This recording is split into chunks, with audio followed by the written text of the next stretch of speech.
La Fédération des industries de Nouvelle-Calédonie s'est intéressée de près à cette question, puisque dans le cadre de ses réflexions depuis plusieurs années avec ses adhérents de l'agroalimentaire sur les questions liées aux consommations addictives d'alcool, de stupéfiants, mais aussi les questions liées au gras succel, on a commencé à construire une position, et notre position elle s'axait sur 3 piliers.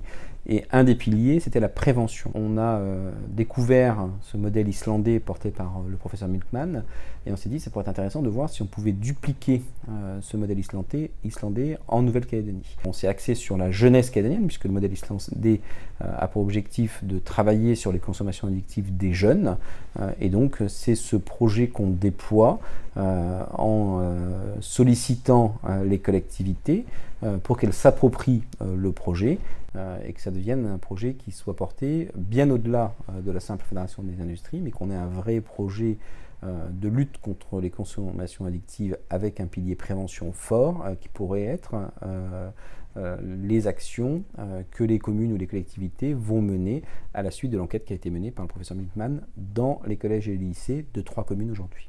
Le principal enseignement, c'est que la Calédonie, par rapport à un pays comme l'Islande, a 10 à 15 ans de retard. On a des consommations addictives dans la jeunesse calédonienne qui sont équivalentes à ce qu'elles étaient il y a 10 ou 15 ans en Islande, avant que le professeur Milkman déploie son plan. On s'aperçoit qu'on a une jeunesse, effectivement, qui a des consommations addictives. On s'aperçoit qu'on a une jeunesse qui ne se sent pas en sécurité, dans de nombreux cas, dans les établissements scolaires. On s'aperçoit qu'on a une jeunesse calédonienne qui aujourd'hui à la fois fume et à la fois vapote.